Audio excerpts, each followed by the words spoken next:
A while back, I did a video where I talked about restaurant red flags, and a lot of these were designed to make you aware as a line cook if you went in and applied at a restaurant the kinds of things that you could look for. I would recommend checking it out and letting me know what your thoughts are on that. But what I wanted to do today is give the opposite of this, because you might know what you don't want, but what about what you do want in a restaurant? I'm going to kind of take the approach of this of not just you as an employee trying to find a good restaurant to work at, but if you were a guest, what kind of things would you want to look at as well? What sparked this was a really cool article on Taste of Home magazine about the 10 signs a restaurant is going to be good. So what I wanted to do is talk a little bit about what the article says, and as well as give what I feel like the vibes would be if you were an employee coming in there.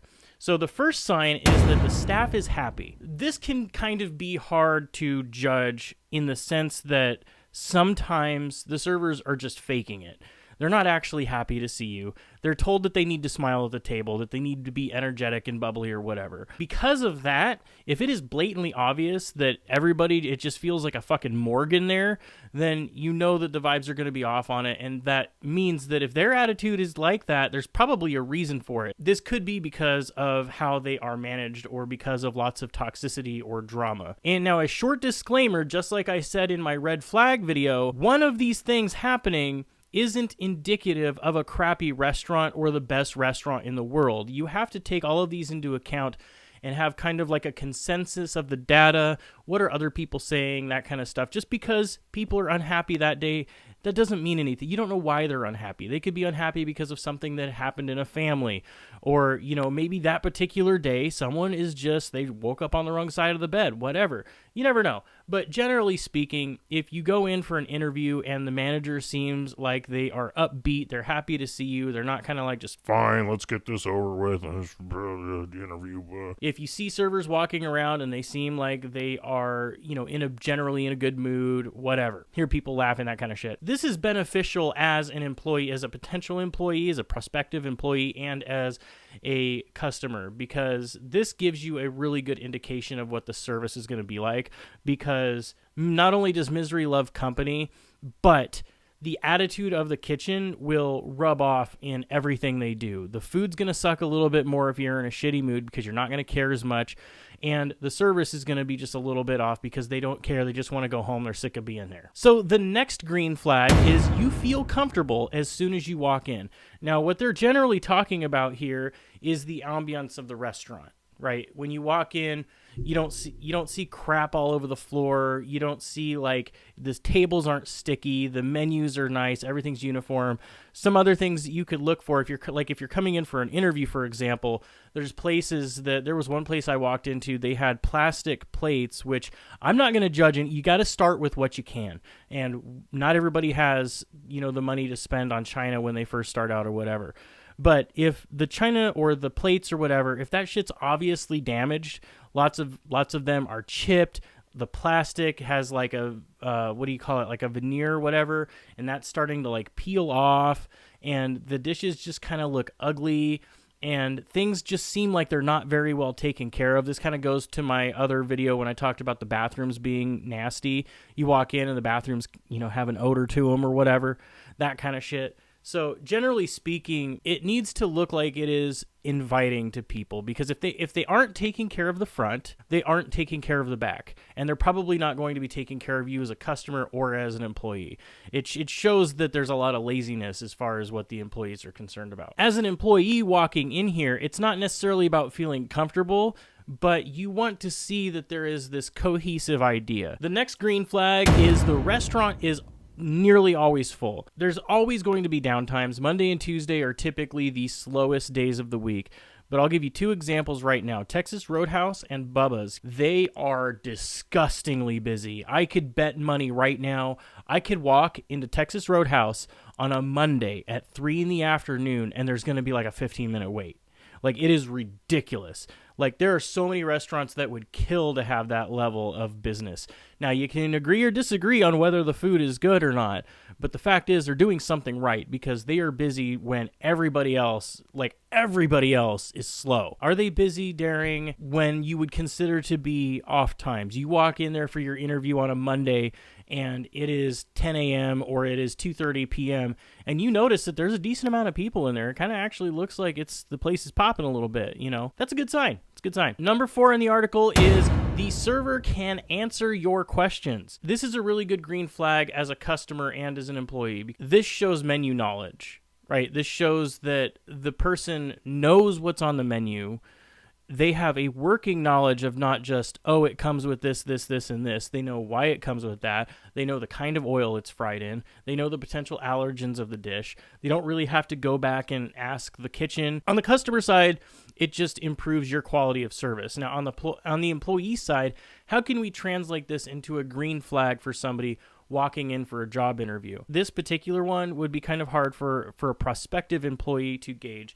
But one thing that I've always recommended, that if you are going in for a job interview, you should visit this restaurant like once or twice. You should get online, look at the menu, and ask questions, and come in as a guest, because this is going to tell you a lot of what you need to know when you come in for that interview. So if you come in and you're scoping out the restaurant and you want to see what it's really like, and the other reason why you do this is a lot of times the chef or whoever is writing the job description will fudge the shit. They'll either use a template or they'll just fudge the shit out of the job description. And it looks really intimidating when you're reading through it. But then when you get there, you're just like, this is like Mickey Mouse as fuck. Like, I could do this in my sleep.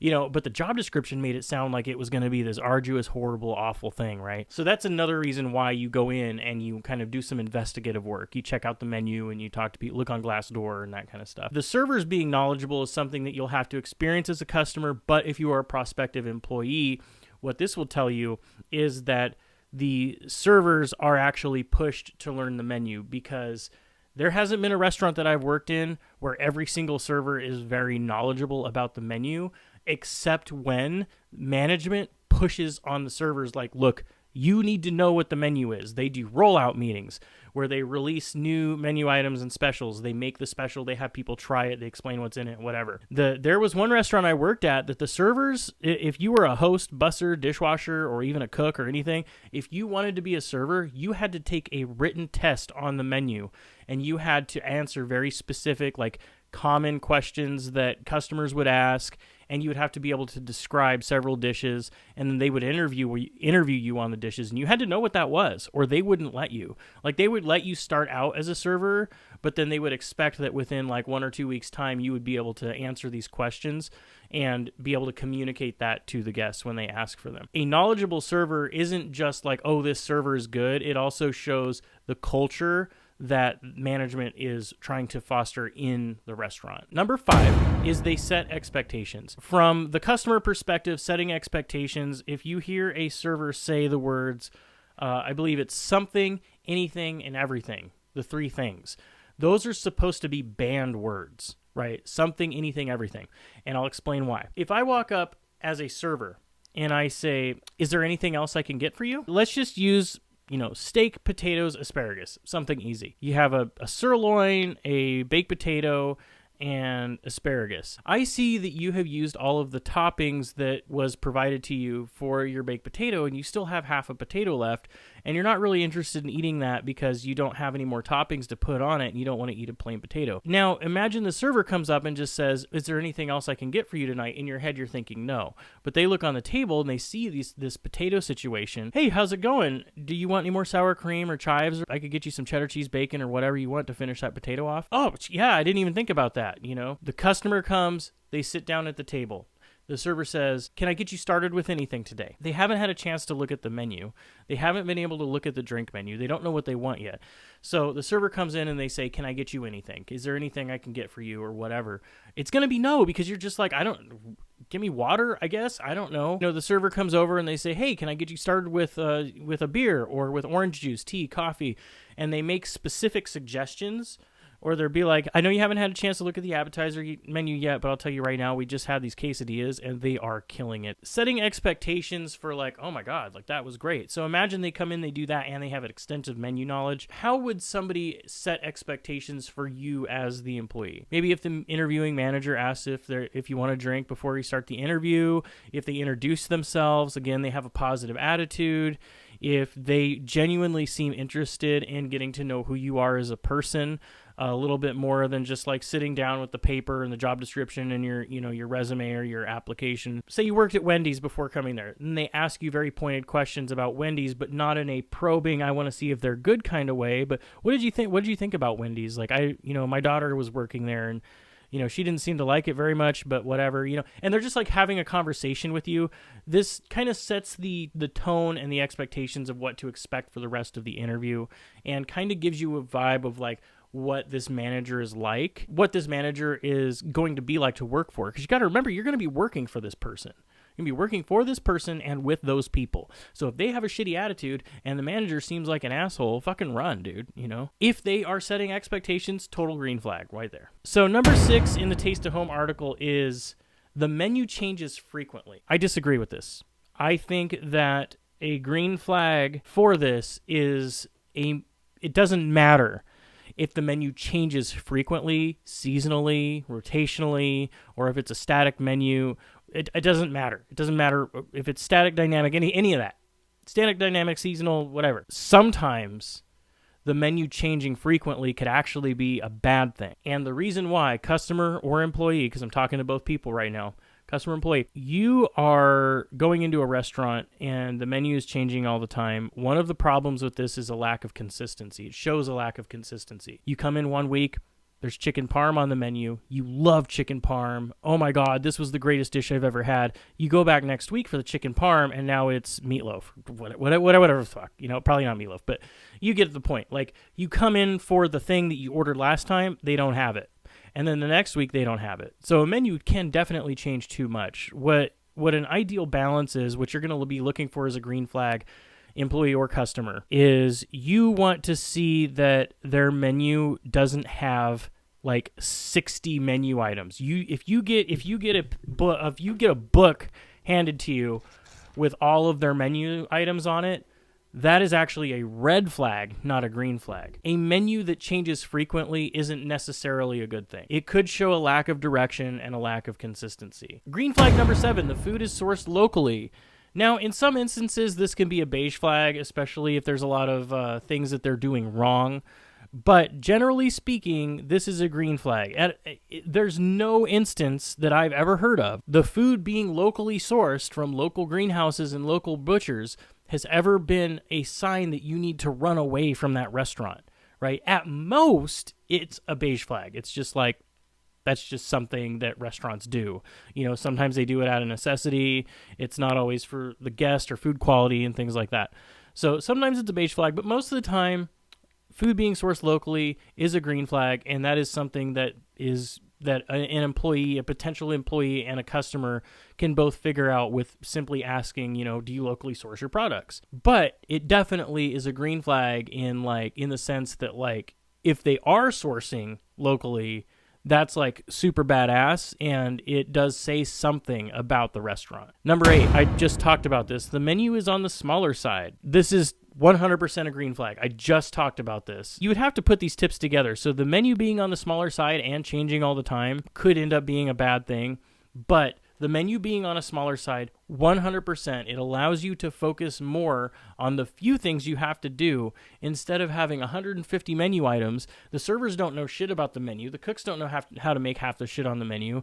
Half the shit on the menu doesn't even get ordered. Have a small, simple menu. This is what we got. These are our specials. Have a nice fucking night, right? Number 9 for green flags, they have an open kitchen. You got the kitchen you got. Not everybody has $250,000 to throw at a kitchen to turn it into an open kitchen. If I'm searching around for a restaurant that I want to get into, I might be stuck with a closed kitchen concept. It might take me a couple years to build up the revenue to turn it into an open kitchen. So this is a beige flag or a green flag.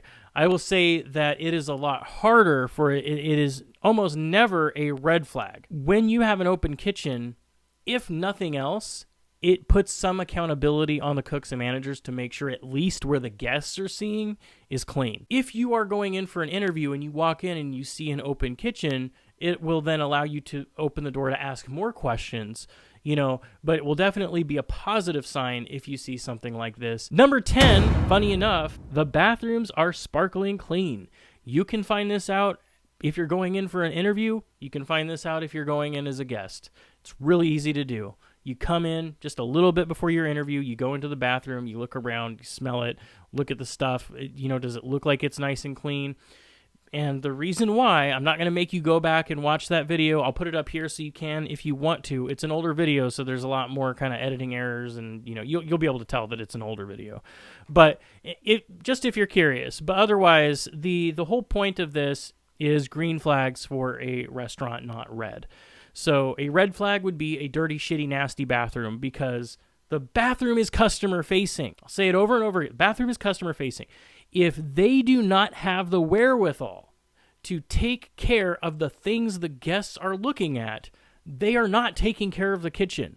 I have never been in a restaurant where they took care of the bathroom, but the kitchen was shit. Now, I have been in restaurants where the bathroom was crap, and then it looks like they made the food in the bathroom. These green flags, taken by themselves, don't really mean a whole lot.